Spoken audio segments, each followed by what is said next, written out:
தனம் தரும் கல்வி தரும் ஒரு நாளும் தளர்வறியா மனம் தரும் தெய்வ வடிவம் தரும் நெஞ்சில் வஞ்சமில்லா இனம் தரும் நல்லனவெல்லாம் தரும் அன்பர் என்பவர்க்கே கனம் தரும் பூங்குழலால் அபிராமி கணைக்கண்களே. ஏகப்பட்ட சவால்களை சந்தித்து வரும் மேஷராசி அன்பர்களே, இந்த மேஷராசிக்காரர்கள் இந்த நேரத்தில் சில தீர்மானங்களை எடுக்க வேண்டிய கட்டாயம். சில தீர்மானங்களை மேஷராசிக்காரர்கள் ஒரு முடிவாக எடுத்தீங்கன்னா பல நல்ல முன்னேற்றங்கள் வரும். இதுக்கு சபதங்கள்னு கூட சொல்லலாம். நம்ம என்றைக்குமே ஒரு சபதம் எடுத்தோம்னா அதில் கண்டிப்பாக ஜெயிக்க முடியும். சபதம் எடுக்காத வரைக்கும் அதை பற்றி திங்கிங் நமக்கு வராது. நிறைய விஷயத்தை நம்ம என்ன பண்ணுவோம் அப்படின்னா மேலோட்டமாக பார்ப்போம். நாளைக்கு பார்த்துக்கலாம், நாளைக்கு செஞ்சுக்கலாம் அப்படின்னு. ஆனால் அதை தீர்மானமாக போடும்பொழுது நமக்கு வெற்றி கிடைக்கும். இவ்வளோதான். ஒரு தீர்மானம் நிறைவேற்றிட்டோம்னா ஏறத்தாழ அதில் ஒரு 10 தீர்மானம் நம்ம நிறைவேற்றுறோங்க. அதில் 5யாவது நம்ம முழுமைப்படுத்த முடியும் இல்லைங்களா? தீர்மானமே போடலைன்னா அப்புறம் எந்த தீர்மானம் வெற்றி பெற முடியும்? நம்ம வாழ்க்கையில் இலக்கை நோக்கி போக முடியாது. இப்போது இந்த ஜோதிட பதிவு என்னன்னா, நம்மளை செதுக்கிறது எப்படி? நம்மளை செதுக்கணும். இந்த மேஷராசிக்காரர்கள் ஒரு பென்சில் மாதிரி சீவ சீவ என்ன பண்ணுவாங்கன்னா அழகாக எழுதிக்கிட்டே இருப்பாங்க. பார்த்தீங்களா? கவுளி அடிக்கிறது பார்த்தீங்களா? சீவ சீவ அழகாக எழுதிக்கிட்டே இருக்கலாம். நம்ம பென்சிலை சீவலைன்னா அது மழுங்கி போயிடும். மழுங்கி போயிட்டுன்னா அப்புறம் என்ன பண்ணுறது? நிறைய பேருக்கு மேஷராசிக்கு பவர் இல்லைன்னுடுவாங்க. அப்போ நம்ம என்றைக்குமே ஒரு பவரில் இருந்துக்கிட்டே இருக்கணும். அதான் மேஷம். எது இருக்கோ இல்லையோ பவர் இருக்கணும் மேஷத்துக்கு பொறுத்த வரைக்கும். அப்படிப்பட்ட அந்த மேஷராசிக்காரர்கள் சீக்கிரமாக ஒரு கோடீஸ்வரர் ஆகணும், ஒரு லட்சாதிபதி ஆகணும், கோடீஸ்வரர் ஆகணும் அப்படின்னா சில முக்கியமான தீர்மானங்களை, சபதங்களை அவர்கள் எடுக்க வேண்டும். அதில் ஒரு முக்கியமாக ஒரு 5 சபதத்தை இந்த நேரத்தில் மேஷராசிக்காரர்கள் எடுத்தீங்கன்னா உங்கள் வாழ்க்கையில் லட்சிய பாதை சீக்கிரமாக திறக்கும். நம்ம எந்த லட்சியத்தில் போகிறோமோ அது கண்டிப்பாக அடைய முடியும். கண்டிப்பாக நமக்கு பட்டங்களும் பதவிகளும் அதாவது மனம் போகிற போக்கில் மனிதன் போகலாமான்னு சொல்லுவாங்க. இது எப்படின்னா மனம் சரியான வழியை நோக்கி போகும். அப்படிப்பட்ட சபதங்களை மேஷராசி எடுக்க வேண்டிய தருணம் இந்த தருணம். இந்த நேரத்தில் நீங்கள் சரியான தீர்மானங்களை சரியான சபதங்களை எடுத்தீங்கன்னா அது உங்களுக்கு கண்டிப்பாக சக்ஸஸ் ஆகும். இது உங்கள் வாழ்க்கைக்கு பெரிய வழிகாட்டியாக இருக்கும். அப்படி என்னங்க சபதம் எடுக்கணும் அப்படின்னு நீங்கள் கேட்கலாம். முதல் சபதம், முதல் தீர்மானம் நீங்கள் சொல்கிற இப்போ நான் இன்னைக்கு சொல்லித்தரப்போகிற இந்த 5 விஷயத்தில் 5ஐயும் நீங்கள் சீக்கிரமாக ஃபாலோ பண்ண ஆரம்பிச்சிட்டிங்கன்னா நீங்கள் நிச்சயமான ஒரு கோடீஸ்வரராக வர முடியும். கோடீஸ்வரர்னா வெறும் பணத்தில் மட்டும் இல்லைங்க, நம்மளுடைய செயலில் கோடீஸ்வரர். மற்றவர்கள் நம்மளை புகழ்ந்து தள்ளுவாங்க. நம்மளுடைய வாழ்க்கையில் நம்மளை பார்த்து கடவுள் நமக்கு நல்ல வரத்தை கொடுத்துருக்காரு மற்றவங்க பொறாமப்படக்கூடிய அத்தனை பேர்களும் பார்த்தீங்கன்னா கோடீஸ்வரர்கள். இந்த கோடீஸ்வரர் ஆகிறதுக்கு இந்த 5 தீர்மானங்களை நம்ம எடுக்கிறோம். என்னென்ன தீர்மானம்? முதல் தீர்மானம், முதல்ல மேஷராசி எதையும் காதில் வாங்காதீங்க. நிறைய நிறைகள் வரும், நிறைய குறைகள் வரும். உங்களை நிறைய பேர் புகழ்ந்து தள்ளுவான். தம்பி உங்களை மாதிரி உண்டா? ராஜா உங்களை மாதிரி உண்டா? அண்ணா உங்களை மாதிரி உண்டாண்ணே? அண்ணா நீங்கள் தானே எல்லாமே சூப்பர்ண்ணா, கிங்குண்ணா நீங்கள் அப்படின்னுவான். அத்தனையும் பொய், அப்பட்டமான பொய். அவன் சொல்கிறதில்ல எதைய நம்பாதீங்க. சும்மா நமக்காக சொல்லிட்டு இருக்கிறான். நம்மளை ஸ்கூல் படுத்துகிறான், நம்மளை சந்தோஷப்படுத்துகிறான். இதில் நாம் சந்தோஷமாகணும் அவனுக்கு ஒரு எண்ணம். இதில் மட்டும் மேஷராசிக்காரர்கள் இந்த முருகன்ட்ட ஒரு வேல் இருக்கும் பாருங்க, அதில் இருக்கிற நுனி மாதிரி இருக்கணும். அந்த புகழோ அந்த நிறையோ குறையோ அதில் நிற்காது. அந்த நுனியில் பார்த்தீங்கன்னா எது நிப்பாட்ட முடியாது. ஒரு கடிதம் கூட நிப்பாட்ட முடியாது.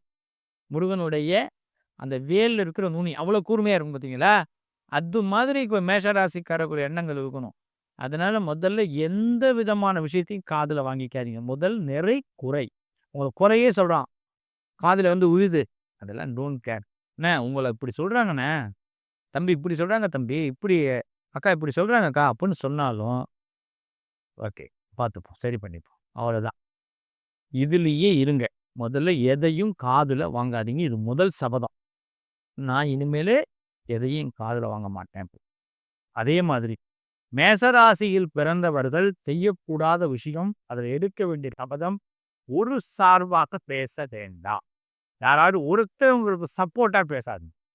அது மேஷத்துக்கு வரவே வராது.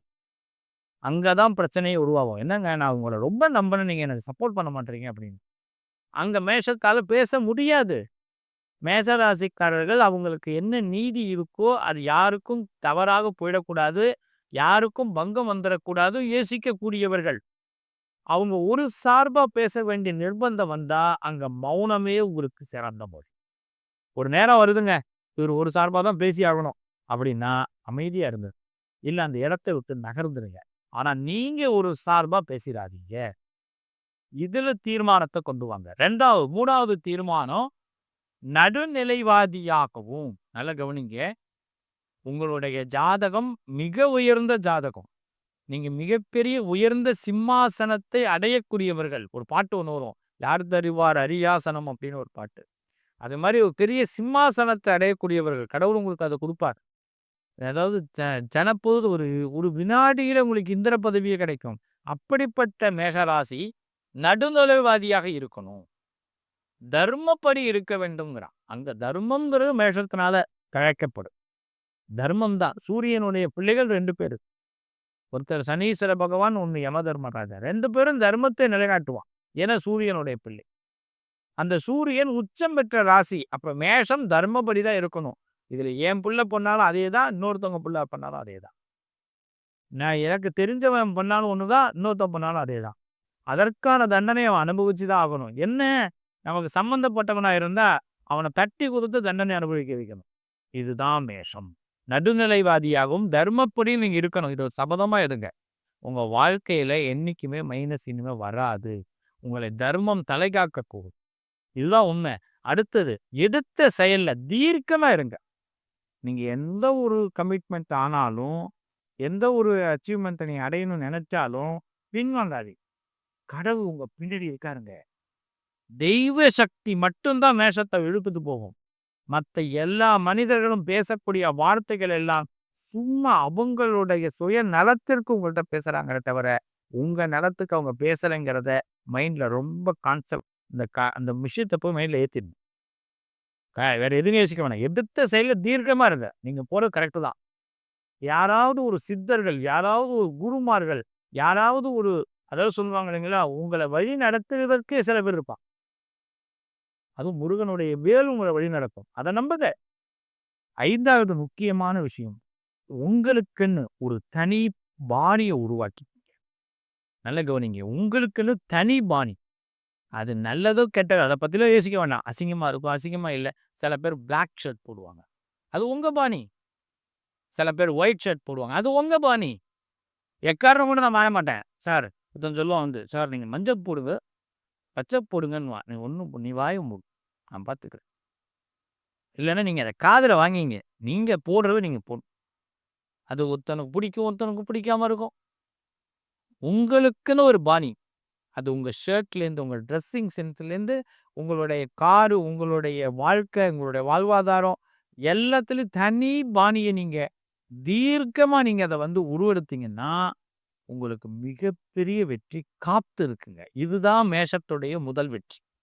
இந்த 5 சபதங்கள எடுங்க. இந்த 5 சபதங்கள எடுக்கும்போது, இந்த மேஷராசிக்காரர்களுக்கு குறைவில்லாத செல்வம் கிடைக்கும். இந்த வாழ்க்கையில நீங்க எத நெனச்சு இந்த லட்சிய பாதைக்குள்ள இறங்குறீங்களோ, அந்த பாதையை சீக்கிரமாக அடைய முடியும். வாழ்க்கையும், இறைவனும் உங்களுக்கு உந்து சக்தியாக இருக்கும். இத மட்டும் ஃபாலோ பண்ணுங்க. நிச்சயம் நல்லது நடக்கும். இந்த மேஷ ராசிக்காரர்கள் நான் 2, 3 விஷயங்கள உங்களுக்கு சொல்றேன். தெய்வ பலம் இருக்கிறதுனால மேஷத்திற்கு என்னைக்கும் குறைவு இருக்காது.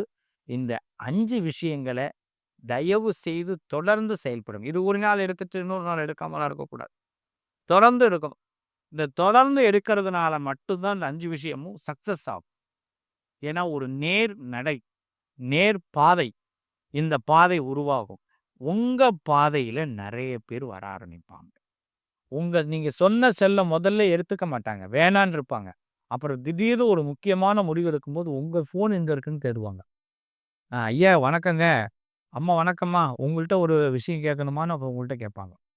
அப்போ முக்கிய முடிவுகள எடுக்கிற இடத்துக்கு நீங்க வந்துருவீங்க. காரணம், நீங்க தொடர்ந்து செய்த செயல்கள். மேஷத்தோடைய வெற்றி நீங்கள் செய்யக்கூடிய செயலில் தான் இருக்குது. இந்த செயல்களை நீங்கள் தொடர்ந்து செய்யுங்க. நீங்க எடுக்க வேண்டிய இந்த 5 சபதங்கள எடுத்தீங்கன்னா, நிச்சயம் கோடீஸ்வரர் ஆக முடியும். முருகன் உங்கள் அருளை உங்களுக்கு முருகன் குடுத்துக் கொண்டே இருப்பான். அந்த வேலுடைய நுனிய மனசுல நெனச்சுக்கிங்க. வாழ்க்கை உங்களுக்கு சிறப்பாக இருக்கும். வாழ்த்துக்கள். அடுத்து மேஷ ராசியை உந்து சக்தியாக கொண்டு வருவதற்கு என்ன வழிங்கிற ஒரு பரிகாரத்தோடு நான் அடுத்த வாரம் உங்களை சந்திக்கிறேன். நல்லதே நடக்கும்.